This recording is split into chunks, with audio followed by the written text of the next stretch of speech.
Alors bonjour et bienvenue donc sur la péniche Bali. Donc aujourd'hui on est le samedi 3 juin et nous sommes donc sur le forum de l'engagement des jeunes pour l'environnement. Forum qui est organisé donc par l'association Actis. Cette émission est réalisée par Nicolas. Déjà je commence par saluer Nicolas. Bonjour Nicolas. Tu vas bien? Ça va bien, merci. On est bien là. On est bien, ouais. Donc moi je suis Julien, je suis informateur jeunesse, vous me connaissez. Donc j'anime le point information jeunesse Hautefeuille qui est situé donc 19 bis rue Hautefeuille dans le 6e arrondissement. Donc mes missions en tant qu'informateur jeunesse, c'est d'accueillir les jeunes, de proposer un carrefour pour les jeunes, un carrefour de l'information, un carrefour de l'orientation, un carrefour de l'accompagnement. J'accompagne les jeunes, je leur propose des projets comme celui-ci qui est organisé avec beaucoup de partenaires et je vous remercie déjà d'être tous là. Je vais commencer peut-être d'ailleurs par vous présenter un peu rapidement, en tout cas vous donner la parole pour que vous puissiez nous dire un petit mot avant de reprendre la parole. Allez, on va commencer par ma droite avec Yann. Bonjour Yann. Bonjour. Alors est-ce que tu peux nous dire quelle association tu représentes ? Oui, alors je représente à la fois Espace, qui est une association d'insertion par l'écologie urbaine, dont je suis directeur de projet, et puis par ailleurs Emmaüs France, parce qu'on fait partie d'Emmaüs France, dont je suis vice-président. Merci Yann. À ta droite, Yann, nous avons Clémence. Bonjour Clémence. Bonjour. Alors, du coup, moi je travaille à La Fève, Paris. C'est une association engagée dans la lutte contre les inégalités socio-éducatives. Merci Clémence. À ta droite, Pauline. Bonjour Pauline. Bonjour. Alors moi je représente Café Vert Aubonne et qui fait partie de France Nature Environnement, qui est une fédération des associations portées sur l'environnement. Très bien, merci. Alors à ta droite, on a un groupe de 3 enfants accompagnés par Alessandra. Je vous laisse vous présenter, Alessandra. Alors je vais commencer. Donc moi je suis Alessandra Rebecchini. Moi je suis journaliste radio et j'anime des ateliers podcast où j'apprends aux jeunes à faire de la radio et du podcast. Là c'est dans le cadre de l'atelier au centre Paris Animaras dans le 5e arrondissement. Et on est là parce que dans la multitude des activités qu'on fait entre interviews, fiction sonore, micro-trottoir. Aujourd'hui, on vient présenter un micro-trottoir sur l'eau qu'on a réalisé spécialement pour le forum. Super. Et nous sommes allés dans les rues de Paris questionner les gens sur qu'est-ce que c'était l'eau pour eux, l'importance de l'eau, est-ce qu'il y avait des gestes au quotidien qu'ils faisaient pour faire attention à l'eau. Je vais passer la parole à Rakia.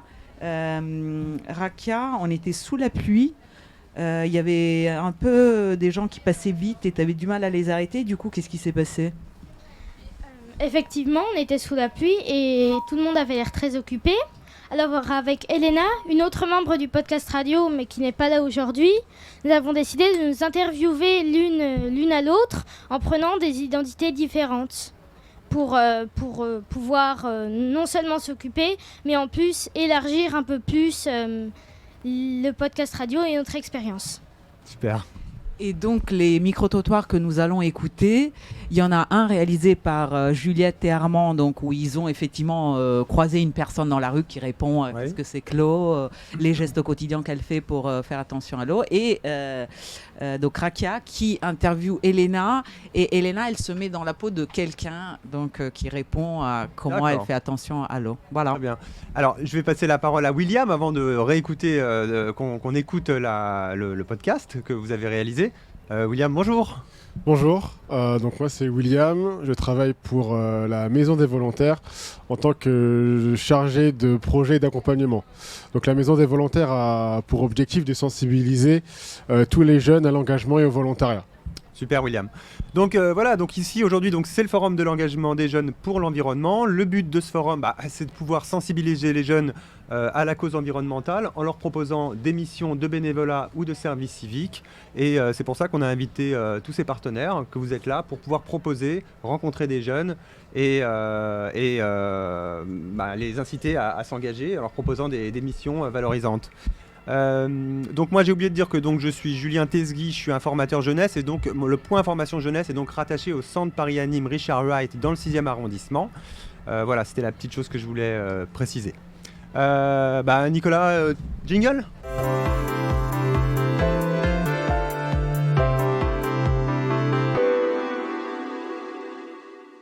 Alors Alors donc c'est à nouveau moi, c'est Julien Tesgui. J'ai oublié de te dire quelque chose de très important, c'est qu'ici on n'est pas n'importe où, on est sur la péniche Bali.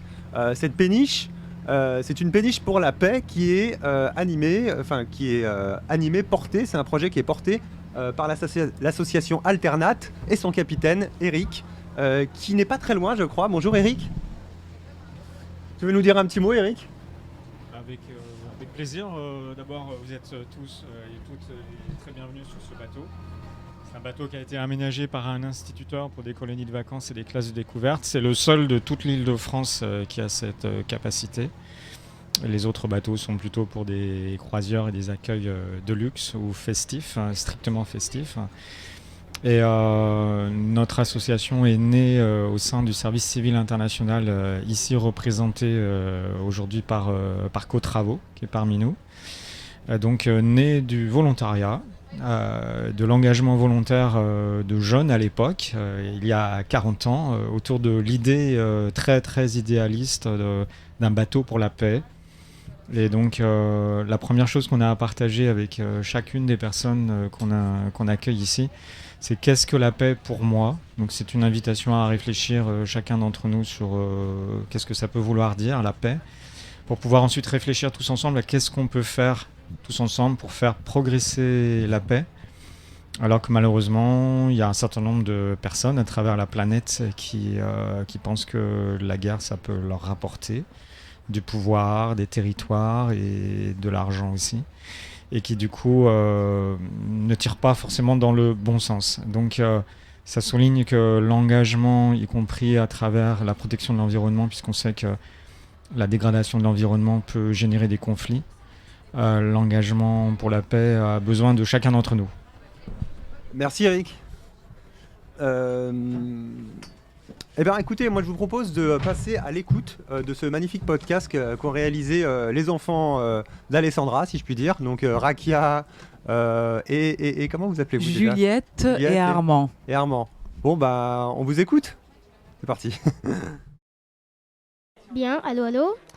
On a récupéré les micros et on s'apprête à sortir.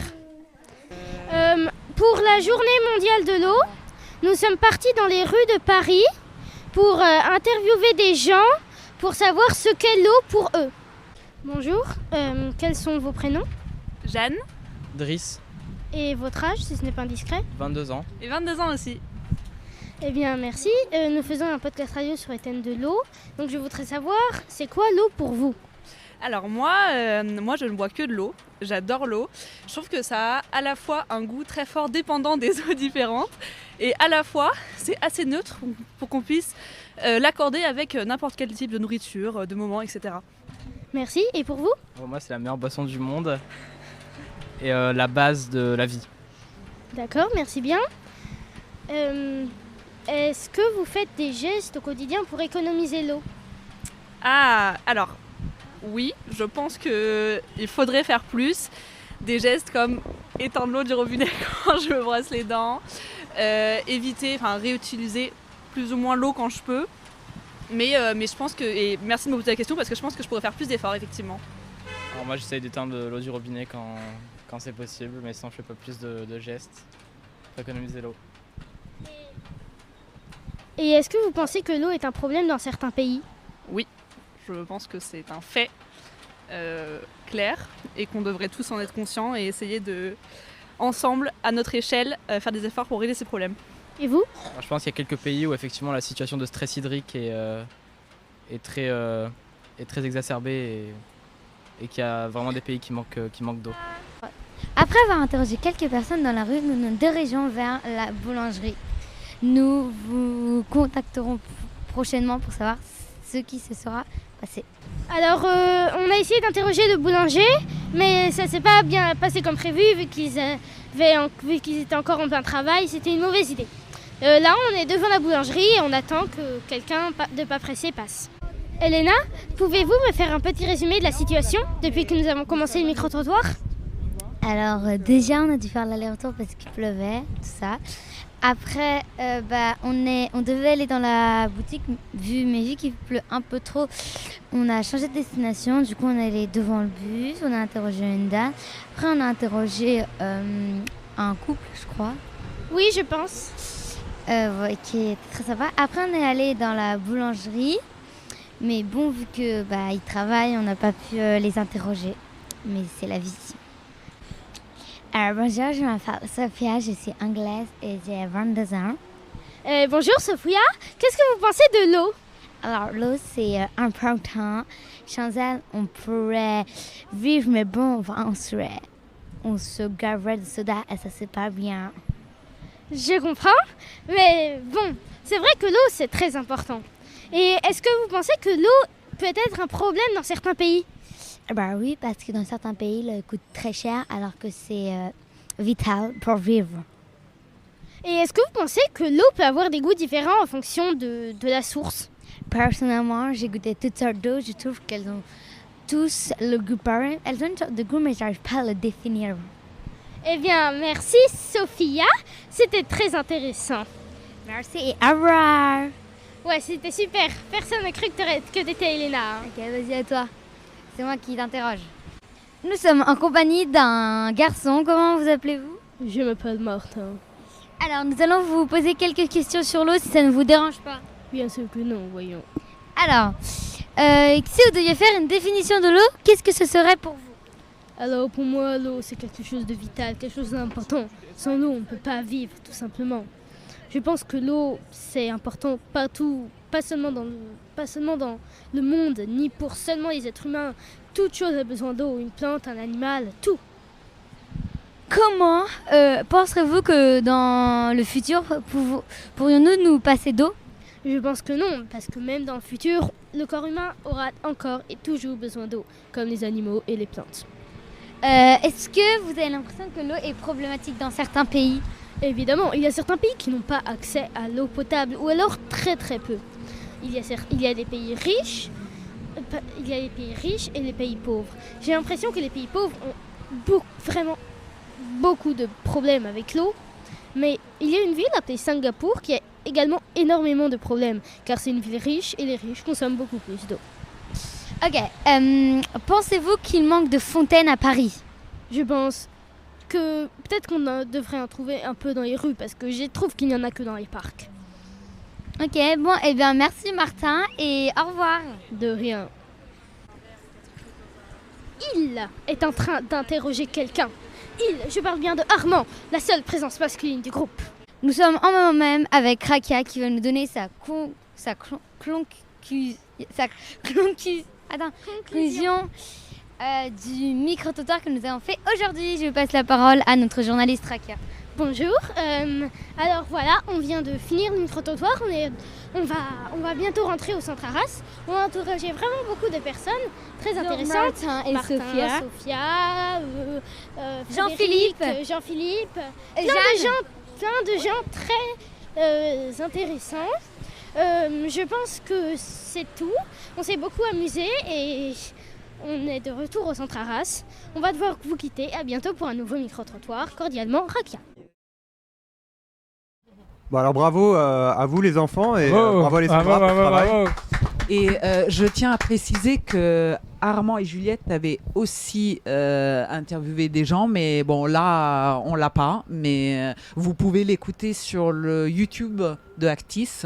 Okay. Il est en ligne, donc sur la chaîne YouTube de Actis, on peut retrouver l'intégralité de ce podcast. Absolument. Donc il commence avec les interviews de Armand et Juliette des passants, et ensuite il y a Rakia et Elena qui, elles, donc, à un moment donné, ont pu interviewer des gens au début, mais après, elles ont incarné le rôle de l'interviewé et de l'intervieweur parce que on était sous la pluie et les gens s'arrêtaient pas forcément. Voilà. C'est bien, c'est inventif, elles se sont amusées en tout cas. C'est ça, absolument.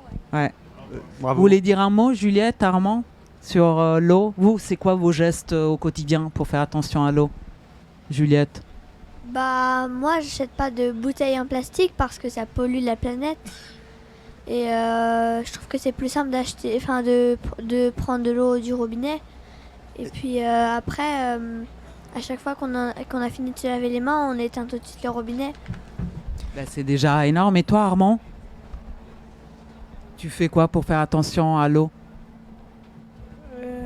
Je bois que l'eau du robinet. J'achète pas en bouteille. C'est super. Et toi, Rakia? Moi, j'essaie de prendre plus des douches que des bains et je bois très très rarement de l'eau en bouteille, sauf pour les grands voyages où j'importe une bouteille ou une gourde. Et voilà. Alors, merci. Et alors, nos invités autour de la table, quelle réaction, quel sentiment vous inspire ce petit podcast qui a été réalisé sur l'eau par nos jeunes invités? Est-ce qu'il y en a certains d'entre vous qui veulent réagir? William? Déjà, bravo pour vos talents d'acteur et d'actrice et de journaliste. Moi, j'ai déjà une question, c'est quand le prochain? Le prochain micro-trottoir Oui. ou Ça dépend de l'organisation et des heures auxquelles on est libre parce que parfois,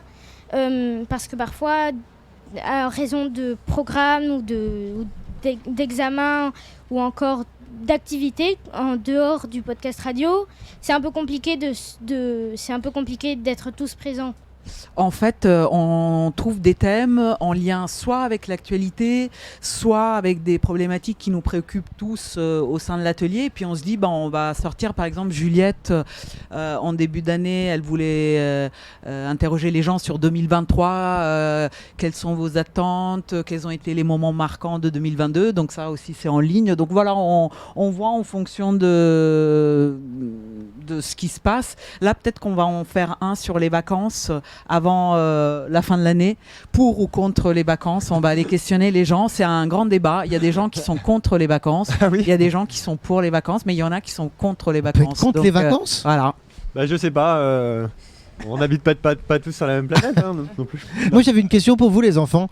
Peut-être que vous avez une solution pour moi. Je trouve ça bizarre qu'on mette de l'eau potable dans les toilettes. Qu'est-ce qu'on pourrait faire pour changer ça? Mettre de l'eau non potable. Ouais, je pense. Oui, je suis d'accord. Ouais. Voilà. L'unanimité, c'est voté, je pense, Nicolas. Ok, je vais mettre de l'eau non potable alors. Du coup, je rebondis sur toi, William, qui a pris la parole. Alors toi, William, tu représentes la Maison des Volontaires. Est-ce que tu peux nous présenter ta structure? Oui, donc nous, nos locaux sont dans le 13e arrondissement et on agit dans toute l'Île-de-France, voire même au-delà. Donc comme je l'ai dit, notre mission c'est vraiment de sensibiliser tous les jeunes à l'engagement et au volontariat. Et c'est important pour nous de dire tous les jeunes, de 16 à 30 ans, peu importe d'où ils viennent, peu importe ce qu'ils sont. Donc à travers ça, on a développé différents outils, notamment la boussole de l'engagement qu'on a thématisé, soit dans l'environnement, donc c'est le lieu ici, solidarité, sport. C'est quoi la boussole de l'engagement du coup? Ça sert à quoi la boussole de l'engagement et comment on s'en sert? Alors on part de ce qu'on est, de ce qu'on souhaite faire et à partir de là, on est orienté vers un programme d'engagement et de volontariat. C'est très simple, vous tapez boussole de l'engagement sur Google et vous tombez dessus, elle est en libre accès et j'ai hâte de savoir ce qui va en sortir. D'accord. Il y en a certains d'entre vous qui ont déjà fait du volontariat ici? Là j'ai un jeune avec moi d'ailleurs, tu t'appelles comment? Moi c'est Dion Kizito Friday, donc je me suis inscrit pour le forum. Tu t'es inscrit pour le forum, oui. Bravo déjà. Ouais, j'aime tout ce qui touche l'environnement et tout, donc je suis venu voir les associations et apprendre plus et savoir sur les diverses actions.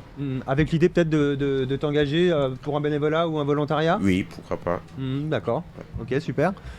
William, je reviens sur toi. Du coup, est-ce que tu peux nous dire, toi, comment t'en es venu à t'engager auprès de la Maison des Volontaires et est-ce que tu as eu une prise de conscience à un moment? Quel est le fondement de ton engagement? Comment ça s'est passé? Il y a eu un virage pour toi à un moment?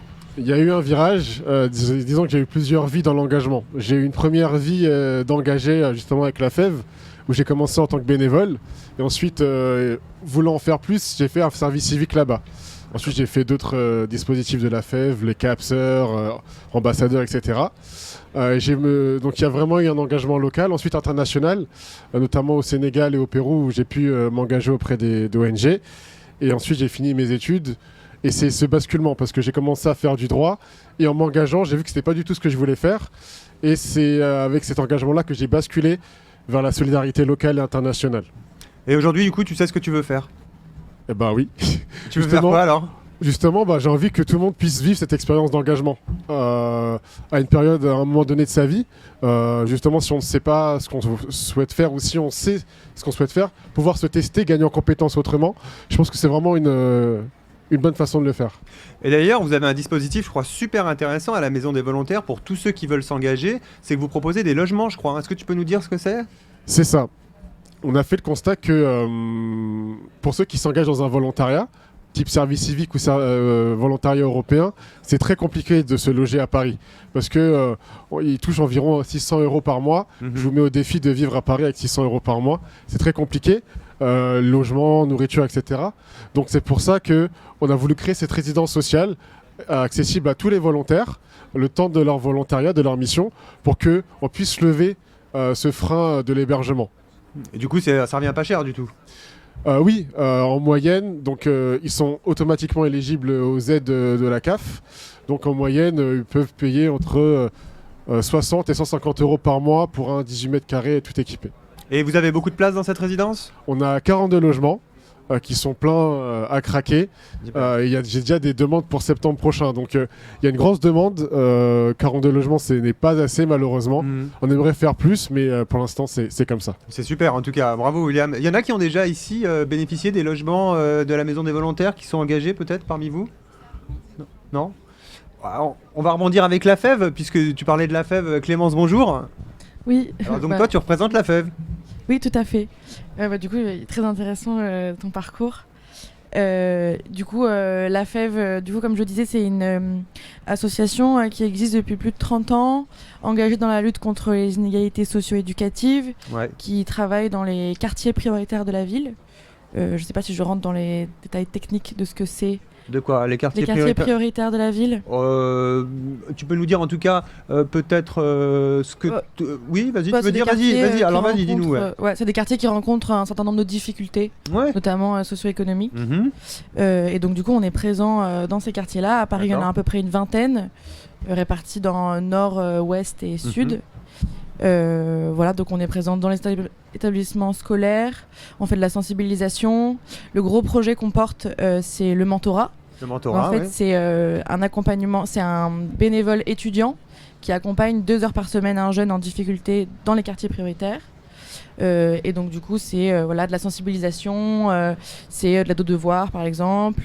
Ça va être aussi des sorties culturelles, aller au musée, aller au cinéma, voilà. Et donc toi, du coup, en tant que... Est-ce que toi, tu es bénévole ou tu es en service civique ou tu es salarié ? Est-ce que tu peux nous dire, tu peux te présenter ? Moi, je suis salariée, je suis chargée de développement enseignement supérieur à la FEV. J'ai fait un service civique à la FEV il y a 2 ans. Et du coup, maintenant, j'y travaille. Donc c'est une longue histoire d'amour avec la FEV. Et voilà, et du coup, en fait, moi, mon travail, c'est de mobiliser les bénévoles, donc étudiants, d'être sur les campus universitaires, de créer du lien entre les étudiants, de lutter contre l'isolement et notamment de promouvoir et de parler d'engagement et de reconnaître leur engagement. Est-ce que tu rencontres des difficultés pour mobiliser les jeunes dans ces missions de bénévolat ? Oui et non. Disons qu'on arrive à les mobiliser. Les jeunes s'engagent énormément et ont une réelle envie de s'engager. Après, il faut aller les chercher, quoi. Il faut aller les chercher. Et donc, c'est un gros travail, mais on y arrive. Tu m'avais aussi parlé d'un tiers-lieu étudiant chez Fifi, que c'est un des projets aussi que vous portez, c'est ça, à la FEV ? Est-ce que tu peux nous en dire un peu plus ? Ouais, tout à fait. Donc du coup, à Paris, c'est le premier qui a été ouvert. Donc c'est un tiers-lieu étudiant qui s'appelle Chez Fifi, qui est dans le 18e arrondissement. Donc c'est un lieu, en fait, le concept du tiers-lieu, c'est que c'est ni la fac, c'est ni chez soi, et c'est ni un café. C'est un peu les trois en même temps. On peut venir, on peut venir y travailler. Il y a un petit jardin. On peut venir boire un café. On peut venir avec ses amis. Il y a plein de ressources pour les étudiants, de santé. Ça s'adresse à tous les étudiants ? C'est ouvert à tous les étudiants, exactement. Et du coup, comment il faut faire pour s'inscrire à ce tiers-lieu ? Pas la peine de s'inscrire, juste vous venez. Juste venir, ok, d'accord. Et on propose des événements. Donc aujourd'hui, par exemple, il y a une friperie gratuite sur toute la journée qui est organisée. Mais après, voilà, il y a différents types d'événements. On va travailler avec beaucoup d'assauts locales, justement sur des questions d'environnement. On a un petit potager où on fait des ateliers de sensibilisation. à l'environnement, aux questions climatiques, aussi pour les jeunes, qu'ils apprennent comment on plante une carotte ou des choses comme ça. Voilà. Est-ce que tu sais planter une carotte, Nicolas ? Tu me fais rigoler. J'habite à la campagne, moi, monsieur. Hein. D'accord. Okay. Tu me prends pour qui? Ok. Alors à ta gauche, on est avec Yann Fradin de l'association Espace. Bonjour Yann, à nouveau. Est-ce que tu peux nous présenter ton association et nous dire un peu qui tu es? Espace, alors juste sur l'engagement, moi j'ai été, et ça fera le lien avec ce que disait Eric tout à l'heure, j'ai été objecteur de conscience dans le temps où c'était obligatoire de faire le service militaire et donc on pouvait faire un service civique. On s'est battu pour avoir un service civique qui s'appelait objecteur de conscience et donc j'ai démarré dans le secteur associatif à ce moment-là comme ça, après des années de scoutisme avant, donc l'engagement toujours. Et donc Espace, nous on est une nation qui a 30 ans, qui s'est créée suite à la fermeture des usines Renault à Boulogne-Billancourt, où on s'est dit c'est la fin de la voiture, il faut inventer l'avenir. Et donc on a inventé une association qui s'appelle Espace, qui est aujourd'hui dans le mouvement Emmaüs, et donc qui travaille sur l'entretien des berges de Seine, là, grosso modo. À la place de ça, là on met de la nature, là, parce que là il n'y a que du béton, vous voyez, que de la pierre, c'est tout minéral, donc c'est très mauvais pour les poissons, les oiseaux, la qualité de l'eau dans la Seine qui ne peut pas s'améliorer. Et puis là on est dans un endroit d'ailleurs assez extraordinaire, parce que je ne sais pas si vous savez, mais la Bièvre elle arrive ici. La Bièvre elle jette dans la Seine normalement ici. Donc c'est une rivière qui fait 50 km qui part de Versailles, qui traverse 5 départements. Et elle coule encore, la Bièvre, ou pas? Elle coule, et elle est ouverte partout et elle vient d'être enfin de relier la Seine. Mais comme il n'y avait pas la possibilité de faire venir, parce qu'à terme elle va revenir à ciel ouvert là, on verra dans quelques décennies.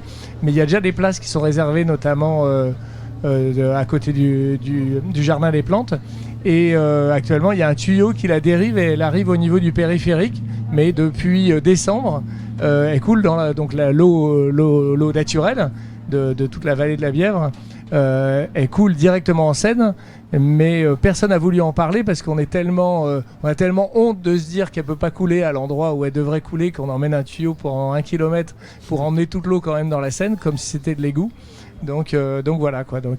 C'est les aventures des rivières urbaines qu'il faut toutes réouvrir. Donc moi j'ai l'habitude de dire là-dessus, on travaille beaucoup Espace justement sur la redécouverte des rivières urbaines et penser quand vous circulez dans la ville à regarder le dénivelé. Et donc quand vous êtes dans une rue, vous voyez que ça descend et ça remonte, là, vous dites qu'en fait il y a une rivière qui passe dessous toujours. Et que donc, si vous regardez un petit peu, de temps en temps, vous allez voir, comme par hasard, dans le jardin d'à côté, dans la résidence, il y a une mare, il y a une zone humide, il y a des saules, il y a des plantes donc qui aiment l'eau. Et donc voilà, il faut recréer et réinventer ça, puisque aujourd'hui, dès qu'il pleut, là, ici, là, ça va dans la Seine directement, mais dans la rue juste au-dessus, dès qu'il pleut, ça va dans l'égout, c'est emmené ailleurs, c'est mélangé avec les eaux usées.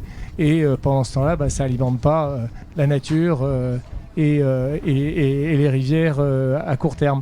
Et donc voilà, et donc autour de ça, nous on a créé, aujourd'hui on a 270 personnes qui travaillent tous les jours sur l'entretien de la nature dans la ville, la création de jardins partagés, de l'entretien de la petite ceinture dans le 15e.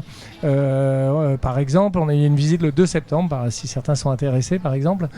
Qu'on Où fait ça le 2 septembre, vous faites quoi sur la petite ceinture 15e, c'est dans le cadre de l'exposition Paris Animal que je vous recommande, qui est en ce moment au pavillon de l'Arsenal, une super exposition sur l'animal dans Paris, les animaux dans Paris, et l'histoire des animaux dans Paris depuis des siècles et des siècles.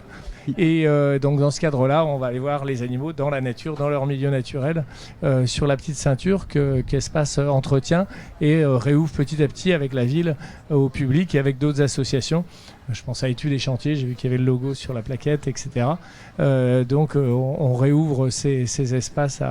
Et donc dans ce cadre-là, on accueille aussi des jeunes en service civique qui viennent travailler avec nous, œuvrer avec nous sur un certain nombre de missions, que ce soit d'insertion, de communication, de relations publiques, d'entretien de la nature. C'est pas facile la vie pour les animaux aujourd'hui, non, dans Paris? Ah bah ouais, ça c'est la galère, parce que vraiment on fait tout pour les embêter, mais grosso modo, je vais raconter une petite anecdote rigolote, c'est que quand on commence à s'intéresser aux animaux, peut-être qu'on va s'intéresser aux êtres humains. Et par exemple, quand dans la forêt de Meudon, où on a un gros chantier de bénévoles qui entretient les étangs, on a fermé la route pour les migrations de crapauds. Parce que, je ne sais pas si vous savez, les petits crapauds, les buffos, c'est les crapauds communs. Et ben, ils dorment dans la forêt l'hiver, ils hivernent. Et puis ensuite, au printemps, quand ils sont adultes, à partir de 5 ans, ils vont aller pondre dans l'étang où ils sont nés. Et puis, ils vont pondre, ça va devenir des petits têtards. Et puis, ils s'en vont tous ensemble, un jour J, au milieu du mois de juin. On ne sait pas, les chercheurs ne savent pas encore pourquoi. Ils partent des dizaines de milliers de crapauds, ils repartent dans la forêt. Ils vont grandir jusqu'à l'âge adulte, jusqu'à 5 ans, et puis après ils reviendront. Et donc quand ils rentrent, quand ils font cette migration, donc ils viennent, ils sont lourds, les femelles sont avec tous leurs œufs et tout, et ils passent les routes, et les routes, s'il y a des voitures, ils sont écrabouillés, et donc c'est catastrophique. Et donc du coup on ferme les routes maintenant, à chaque fois qu'il y a la migration des crapauds, on ferme les routes. Et c'est rigolo parce qu'imaginez, vous parlez, vous êtes dans votre bagnole le matin, un peu enfumé, machin, en plein hiver au mois de mars, parce que c'est juste en février-mars, où commence à faire chaud. Et vous partez et il y a marqué route fermée, migration des crapauds. Je veux dire, on est dans un autre univers, quoi. Je veux dire. Tout à fait, ouais. Et ça c'est extraordinaire. Et depuis, on les a fermés, puis après on les a fermés pendant toutes les vacances, et puis maintenant on a fermé complètement les routes, elles sont complètement fermées, elles sont ouvertes que à la nature, humain compris, pour se promener. Je voudrais savoir ce qu'en pense Pauline, qui est étudiante en SVT, donc à mon avis qui a peut-être un regard sur ce que vient de nous dire Yann, et qui va en profiter aussi pour nous dire un petit peu quelle association elle représente. Bonjour Pauline. Bonjour. Déjà, je trouve ça génial qu'on ferme les routes justement pour laisser les crapauds traverser. Il n'y a pas beaucoup de villes qui se permettraient de faire ça. Et du coup, moi, je fais partie de l'association Café Vert à Aubonne. On est relié du coup à France Nature Environnement Île-de-France. Donc, on représente aujourd'hui. Et donc France Nature Environnement Île-de-France, on agit pour défendre tout ce qui va être du coup biodiversité, la nature en général. On essaye aussi d'éviter l'urbanisme, justement, c'est un des sujets principal sur lequel on agit. Éviter l'urbanisme, tu veux dire L'urbanisme à outrance, le bétonnage, laisser la végétalisation. Ce dont parlait un peu Yann avec par exemple les berges qui sont bétonnées comme ça. Exactement. Et du coup, on agit aussi sur beaucoup de sujets. Ça va être l'eau, la biodiversité, que ce soit en ville, en forêt, dans les champs, etc. Va y avoir aussi tout ce qui est nuisance sonore, avec notamment les passages des avions. Du coup, on agit vraiment sur plein de sujets. Et alors, donc à Café Vert, donc toi, Pauline, qu'est-ce que tu travailles en tant que bénévole en service civique ou bien alors en salarié Alors moi, je suis en service civique depuis février. Cet engagement, il est venu un peu naturellement, du coup en lien un peu avec mes études, vu que je fais de la SVT. Du coup, ça me semblait logique d'aller vers quelque chose en relation avec l'environnement. Nous, on agit surtout sur l'éco-citoyenneté et la transition écologique, donc vraiment ce qu'on peut faire à notre échelle en tant qu'individu, à la maison, mais aussi en tant que citoyen au sein de la ville. Par exemple, notre association est très représentée au Conseil du développement durable à la mairie. On est aussi propriétaire d'un terrain qui s'appelle le terrain Romain Roland, dans la rue Romain Roland, si des gens d'Aubonne passent par là. Qui du coup de base était juste un carré d'herbe sans valorisation quelconque, et on a fait en sorte qu'il soit plus propice à la biodiversité en plantant des plantes mellifères qui vont attirer les insectes pollinisateurs, ou en installant des nichoirs, etc. Il y a un petit rouge-gorge qui a établi son nid juste à côté. Du coup, voilà. Sinon, on fait aussi beaucoup de sensibilisation au sein des écoles, que ce soit en collège, en lycée. On va intervenir du coup, pour les sensibiliser à l'environnement. Notamment, on a fait beaucoup d'ateliers durant la semaine du développement durable au collège Jules Ferry, pour sensibiliser tous les niveaux. Donc les 4e, par exemple, ont fait une fresque du climat. Et pour les 6e, les 5e, on a fait des choses un peu plus abordables pour eux. Et j'ai envie de vous demander à chacun d'entre vous, quelle est la base de votre engagement? Est-ce qu'il y a une prise de conscience à un moment dans votre parcours et à quel moment ça s'est passé? Comment ça s'est passé? Est-ce que votre engagement pour l'environnement, en l'occurrence, peut-être Yann et Pauline, pour vous? Oui. Bah du coup, mon engagement, ça s'est fait de base parce que du coup, je cherchais un petit boulot, donc le service civique s'est présenté à moi. Je trouvais ça cool d'avoir un impact justement réel et d'agir concrètement, plutôt que juste de rester sur les bancs de la fac et juste d'apprendre bêtement. Donc c'est une question d'opportunité aussi? Oui, c'est ça. Mhm. Et... Pour toi, Yann, peut-être? Oui. Bon, moi, j'ai toujours pas été passionné par la nature depuis tout petit. J'ai toujours regardé la nature, ausculté, travaillé la nature et tout. Et puis, moi, je suis né avec Greenpeace. Moi, dans les années 70, c'est mon âge. J'avais 12-13 ans. Et je voyais Greenpeace qui se créait. Je ne sais pas si les jeunes savent, mais Greenpeace est né notamment pour empêcher les baleiniers, les bateaux baleiniers qui tuaient les baleines, hein, donc de tuer. Donc ils se mettaient avec des zodiacs entre le harpon et des bateaux et puis les baleines, et contre les déchets nucléaires. À l'époque, les déchets nucléaires, on les mettait dans l'eau directement, dans la mer, on les envoyait directement et se mettait sous les bateaux. Et moi, je me suis dit, bah, c'est super, quoi, ces combats, je rêvais de ces aventures-là. Et donc voilà, bah, j'ai continué dans le même domaine, à mon petit niveau, sans aller sous les déchets nucléaires, parce que maintenant, heureusement, on les jette plus, mais on en fabrique toujours de façon catastrophique. Mais et puis le faire de façon aussi solidaire, puisque bon, j'ai eu la chance de naître dans une famille de classe moyenne, de ne pas avoir de soucis de ce point de vue-là, mais aussi de permettre à toutes et tous, quelle que soit sa situation, et notamment les personnes les plus fragiles, de pouvoir rejoindre et participer à cette grande aventure humaine. Alors on a une nouvelle association qui nous a rejoint. Bonjour les colibris. Alors il y a Emma et Rox et Cécile. Je me suis trompé. Alors bonjour, est-ce que vous voulez nous présenter rapidement votre structure, votre association? Alors le mouvement Colibri, c'est un mouvement citoyen. Donc on est financé entièrement par des citoyens. On est une asso écolo avec des valeurs démocratiques, des valeurs sociales et écologiques. On a différents projets. Par exemple, en ce moment, on a un programme jeune. Donc on a 3 axes. C'est-à-dire que tout d'abord, on va aller à la rencontre des jeunes. Donc on anime des agoras, des rencontres. On va discuter démocratie, alimentation. On va aussi discuter travail. Donc c'est vraiment permettre de créer du lien entre jeunes. À côté de ça, on accompagne des jeunes dans la mise en place de leurs projets. Donc on va de l'idée du projet jusqu'à la concrétisation en leur donnant un accompagnement sur par exemple la forme juridique, comment financer son projet, comment communiquer, créer des partenariats. Donc c'est vraiment du concret. En parallèle de ça, on a aussi la création d'une revue qui s'appelle le 90 degrés, qui va permettre aux jeunes de s'exprimer. Donc c'est par et pour les jeunes. D'accord, et on la trouve où cette revue du coup? Cette revue, elle n'est pas encore publiée, elle sera accessible en septembre. Ok. Ouais, et on la trouve en librairie. Ah, en librairie, on pourra la trouver. Septembre 2023, ça s'appelle 90 degrés, c'est le numéro 3, écrit par du coup des journalistes entre 20 et 28 ans. Donc c'est une rédaction qui est ouverte à tous les jeunes? Oui, on a fait intervenir que des jeunes journalistes dans ce numéro-là, parce qu'il était spécialement dédié aux jeunes. Mais il y a eu des numéros précédents sur, par exemple, le thème de l'alimentation pour des révolutions alimentaires, ou le premier, c'était aussi sur la notion d'effondrement, pour sensibiliser un peu.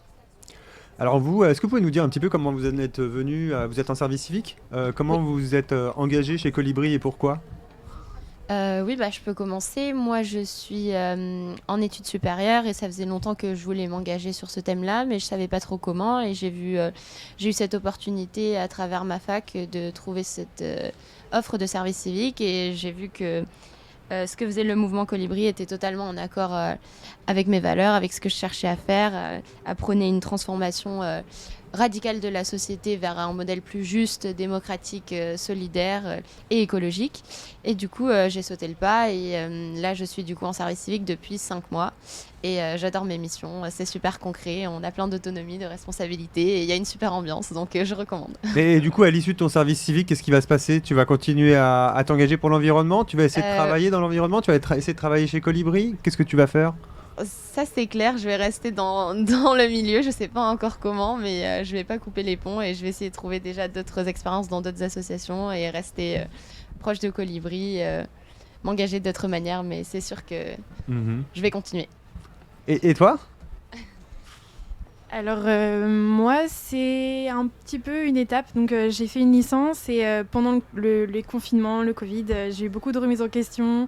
Je trouvais que ce que je faisais n'avait plus de sens et donc j'ai trouvé des missions de service civique et je me suis dit que c'était l'occasion de s'impliquer dans quelque chose de vraiment concret, de faire quelque chose qui avait du sens et de retrouver un petit peu, essayer de trouver mon chemin en fait en faisant quelque chose.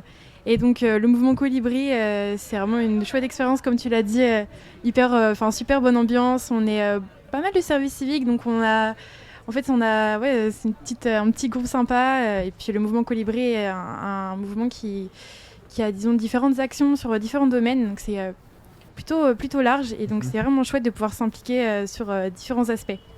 Est-ce qu'il y en a certains d'entre vous qui voudraient nous parler des offres de bénévolat ou de services civiques qu'ils ont à proposer aux jeunes? Quel type de... Clémence, tu voudrais nous dire un mot dessus? Oui, tout à fait. Donc, comme je disais tout à l'heure, nous, on a le mentorat. Du coup, c'est 2 heures par semaine. Donc, on cherche des bénévoles étudiants sur l'année scolaire. D'accord. Et là, en ce moment, du coup, on recherche nos services civiques. Parce que, du coup, on travaille avec des services civiques. Vous en cherchez combien, du coup? Sur Paris, on en cherche, je crois, une petite trentaine. Ah oui, quand même. Ouais. Parce qu'on est quand même une grosse association avec pas mal d'actions. Donc en fait, ils viennent en soutien de toutes les actions qu'on fait sur le terrain. Donc du coup, ça va être la mise en place, par exemple, du mentorat, la rencontre avec les familles. Puis après, on a différents programmes. Donc ça va être, par exemple, l'animation du tiers-lieu, par exemple. Faire de la communication. Faire le de tiers-lieu étudiant chez Fifi, c'est ça? Ouais, tout à fait. Dans le 18e? Ouais, c'est ça. Ouais. Donc c'est par exemple là les services civiques ils ont organisé la friperie gratuite aujourd'hui. Ouais. Donc ça va être faire de l'événementiel, faire de la communication, faire des ateliers de sensibilisation. Voilà, il y a tout un tas de choses, mobiliser les bénévoles, créer du lien entre les étudiants, promouvoir l'engagement, etc. Voilà, on propose 5 missions de service civique de 6 à 9 mois. Voilà. Ok, super. William, à la Maison des Volontaires, vous avez des missions de bénévolat ou de service civique à proposer en ce moment? Oui, mais j'aimerais juste vous porter l'attention parce que là, il y a des jeunes qui sont bénévoles et qui font le ramassage des déchets. Ouais. Donc je trouve ça assez drôle qu'on parle d'engagement de bénévolat sur l'environnement. C'est super. Et qu'il y ait des jeunes qui sont engagés. Bon là, ils font une petite pause parce qu'elle est bien méritée. Ouais. Et voilà, c'est ça qu'on promeut, des missions de bénévolat accessibles à tous. Donc nous, on cherche des services civiques pour la Maison des Volontaires, mais aussi pour les autres partenaires. C'est qui vos partenaires, par exemple? On en a beaucoup, je ne peux pas tous les citer, mais on dit souvent qu'un jeune, un engagement. Donc on fait vraiment l'accompagnement personnalisé, individuel du jeune pour l'orienter vers la meilleure structure, la meilleure mission, aussi bien en France qu'à l'étranger. D'accord. Yann, vous avez des missions de bénévolat à proposer, de service civique à Espace? Oui, alors à Espace, on a des chantiers de bénévoles. On a un chantier qu'entretient, je parlais des crapauds tout à l'heure, qu'entretient les étangs de Meudon. On anime à Chaville une petite boutique, donc une ressourcerie qui est animée par des bénévoles aussi, salariés en insertion et bénévoles. Un café, vous êtes invité à y aller quand vous êtes dans le parc de Saint-Cloud. On a un café solidaire, une guinguette qui est ouvert tous les mercredis et week-ends où pareil des bénévoles font la cuisine avec les salariés en insertion et font le service. Et puis plus largement, Emmaüs, on est sur toute la France, c'est un grand mouvement, 30 000 membres, et donc un peu partout en France, sur tous les lieux de vente que vous connaissez, c'est ce qu'on voit, mais derrière il y a aussi toute la collecte, etc. Il y a à Paris Emmaüs Solidarité qui accueille des personnes sans domicile, en sans-abri ou des personnes réfugiées également, exilées. Et donc à chaque fois, on a des engagements de bénévoles. Alors ça peut se faire à la fois fois soit sous forme du bénévolat, sous forme de service civique. Donc vous avez sur le site Emmaüs France toutes les offres de services civiques qui sont faites, dont celle d'Espace. Et puis également, Emmaüs, on fait des chantiers d'été, un peu comme Co-Travaux, j'entendais là tout à l'heure. Et donc on a des chantiers d'été sur toute la France et dans le monde. Et donc il y a un programme de chantier d'été qui est fait chaque fois. C'est sur le site de l'association Espace. Voilà, et donc sur le site d'Emmaüs France. Sur le site d'Emmaüs France. Et donc vous avez nous on n'a pas cette année. C'est ouvert à tous les jeunes. Voilà, c'est ouvert à tous les jeunes. Vous inscrivez sur l'endroit où vous voulez aller. De 16 à 30 ans, c'est ça? Voilà, tout à fait. Et donc vous pouvez faire ce chantier et juste ces chantiers d'été. Et juste pour dire que Emmaüs, la plupart des groupes Emmaüs sont nés de chantiers d'été. C'est-à-dire, en fait, souvent, le chantier d'été, c'est un endroit, on s'installe dans une commune, on fait une activité, ça peut être une vente, ça peut être préparer des locaux, etc. Et ça regroupe des gens autour de ça, ça crée un foyer de résistance, de subversion, d'animation. Et autour de ça, ça crée, ça fédère des gens et va se créer une communauté, un chantier. Un peu comme des petites ZAD, un peu, non? Voilà, les petites ZAD, voilà, c'est les anciennes ZAD, voilà, tout à fait. Pauline, tu voudrais nous dire un peu les missions peut-être de bénévolat ou de service civique que vous avez à proposer au sein de France Environnement ou de Café Vert? Alors, à France Nature Environnement, il y a des réunions de bénévoles tous les mois. Ouais, tous les mois, oui. Qui permettent du coup d'affecter des bénévoles à des missions de bénévolat parmi les 400 associations qui font partie de France Nature Environnement. Il y a 400 associations? Ouais, 400 associations qui adhèrent justement à France Nature Environnement pour avoir un impact un peu plus gros, on va dire. Sinon, il y a 2 missions de service civique qui sont actuellement recherchées à France Nature Environnement aussi, qui serait de mettre en relation du coup toutes ces associations avec les bénévoles, de créer des projets avec les associations, etc. Après, à Café Vert, pour l'instant, pas trop. Les Colibris, vous avez une plateforme de bénévoles, c'est ça? Vous pouvez nous en dire un mot? Comment elle se déroule? Enfin, comment ça se passe? Qu'est-ce qu'on y trouve? Ouais, bien sûr. Donc chez Colibri, il y a plusieurs façons de s'engager. Il y a d'abord le service civique, on le disait, on est plusieurs en ce moment. Ça tourne pas mal sur des missions assez diverses, un peu sur toutes les branches. Moi, je travaille par exemple sur la nouvelle campagne. Cécile sur le programme Territoire d'expérimentation où on accompagne des territoires dans la transition. On a eu une service civique qui était chargée de l'organisation du festival. Enfin, c'est assez divers. Mais sinon aussi, de manière peut-être plus ponctuelle, on a une plateforme bénévole qu'on peut trouver sur le site où on peut s'engager sur des missions plus ponctuelles. Par exemple, il y a des gens qui sont venus nous aider sur le festival qu'on a tenu début mai. Et puis sinon aussi, chez les Colibris, on est une asso qui existe un peu partout en France avec des groupes locaux un peu dans tous les territoires. Et donc, on peut aller sur le site aussi là, des groupes locaux et trouver le groupe le plus près de chez soi, s'engager peut-être de manière plus durable ou assister à des événements qu'ils organisent, etc. Alors justement, on a 2 jeunes ici qui sont avec nous. Est-ce que vous pouvez vous représenter? Comment tu t'appelles? Kizito. Kizito? Oui. Et un autre jeune ici? Jean-Hugues.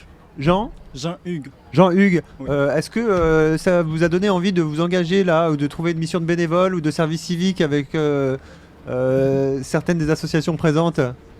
Oui, effectivement, oui, j'ai trouvé des associations qui m'ont vraiment fait impacter, qui m'ont donné envie de participer au bénévolat, notamment la FEV et Colibri, la FEV parce que ça rentre dans le milieu éducatif, étant donné que je suis en formation de didactique français langue étrangère. Et donc c'est quelque chose qui me parle vraiment et j'aimerais vraiment partager mon savoir avec des personnes qui en ont besoin. Et c'est d'ailleurs pour ça que je suis venu pour voir un peu quelles sont les associations qui pourront rentrer dans ce que je cherche vraiment. C'est quoi ta formation, pardon, j'ai pas bien entendu? Didactique du français langue étrangère à la Sorbonne Didactique Nouvelle. du français langue étrangère, d'accord. Oui. Tu veux être professeur, tu veux enseigner le français, c'est ça? Le français, oui, mais spécialement aux étrangers. Aux étrangers, ouais. Français langue étrangère, le FLE, ce qu'on appelle. Oui, ouais. c'est ça. Il y a du boulot. Merci. Merci Jean-Hugues. Et toi? Tout d'abord, il faut dire que je suis déjà au niveau de la FEV, au Havre. Ah, tu es engagé auprès de la FEV, d'accord. Oui, j'ai déjà un jeune que j'accompagne depuis novembre. En mentorat, du coup, c'est du mentorat? Oui, c'est ça. Donc 2 heures par semaine? Oui, justement. Donc aujourd'hui, je suis venu rencontrer de nouvelles associations qui militent pour l'environnement, notamment l'association Espace et Colibri, qui m'ont également impacté, mais il reste à faire le choix et de voir après ce qu'il faut faire après. Donc tu es venu du Havre là pour... Oui, je suis de l'Université du Havre, je suis en master urbanisé et aménagement, mais actuellement je suis en stage à Paris. D'accord. Super. Oui, William. Ce qu'il nous dit pas, c'est qu'il est engagé dans l'environnement déjà, n'est-ce pas? Alors oui, alors est-ce que tu peux nous en dire un petit peu plus? Alors, tu es engagé? En fait, je viens du Togo, donc on fait de formation en master. Avec des amis, on a mis en place une association. Qui s'appelle comment ton association? SIAD, donc Synergie d'Action pour le Développement Urbain Durable. Donc c'est juste, je suis responsable partenariat, mais actuellement en France, je cherche également d'autres opportunités avec des associations. C'est quoi les actions que vous menez donc avec ton association? D'abord, il y a des activités de salubrité.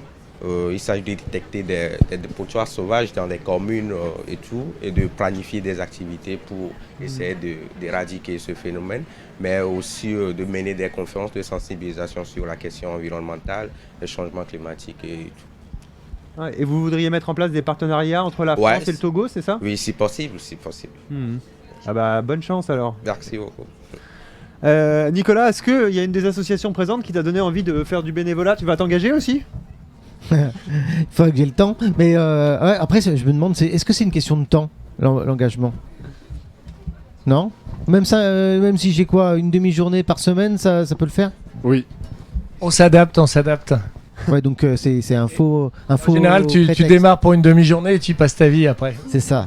Donc je peux pas donner cette excuse-là et le manque de temps, quoi. Ok, bah je vais m'engager, je te promets, je m'engage. On compte sur toi, Nicolas. Mais est-ce que je peux avoir un engagement personnel, genre respect, rien que dans mon jardin, est-ce que ça peut le faire déjà? Ouais, bah c'est bien sûr, c'est le compost, le potager. C'est la philosophie du colibri, c'est chacun fait sa part, tu vois. Bon bah je vais faire ça alors. Bon, merci. Est-ce que quelqu'un veut encore dire un mot? Quelqu'un qui n'aurait pas pris la parole? Ah mais Céleste, tu es là? Mais oui, les copains sont là. Bonjour Céleste. On accueille Céleste, des copains. Bonjour. Bonjour. Alors nous, c'est pas directement un engagement pour l'environnement, même si on y contribue. Ouais. Alors vous, c'est quoi? On fait des distributions alimentaires de produits d'hygiène pour les étudiants. Sympa. Mais aussi de vêtements, des offres culturelles et sportives gratuites. Tout un pan d'accès aux droits et de création de liens sociaux aussi. Donc nous aussi, on cherche des bénévoles, on cherche des services civiques. Et alors, si on veut s'engager auprès de copains, comment il faut faire alors? C'est très simple, sur le site internet, il y aura toutes les informations. Comme on est présent dans plusieurs villes, il faut bien choisir la ville dans laquelle on est et remplir un formulaire et voilà, vous êtes un copain. D'accord. Il faut simplement être étudiant ou avoir moins de 26 ans pour nous rejoindre. Ok. Bah très bien. Je crois que c'est toi qui as le mot de la fin, Céleste, sauf si quelqu'un veut rajouter encore un petit mot peut-être? Non? C'est bon? Bien. Alors je remercie chaleureusement Eric qui nous a accueillis sur sa péniche, qui nous accueille sur sa péniche pour ce forum et pour cette émission. Merci Eric. On est ravis d'être là depuis maintenant 2 ans. On espère qu'on sera encore là l'année prochaine. Merci également à Nicolas et merci à vous tous d'avoir participé à cette émission. Merci. Et bon forum et à bientôt. Merci. Au revoir.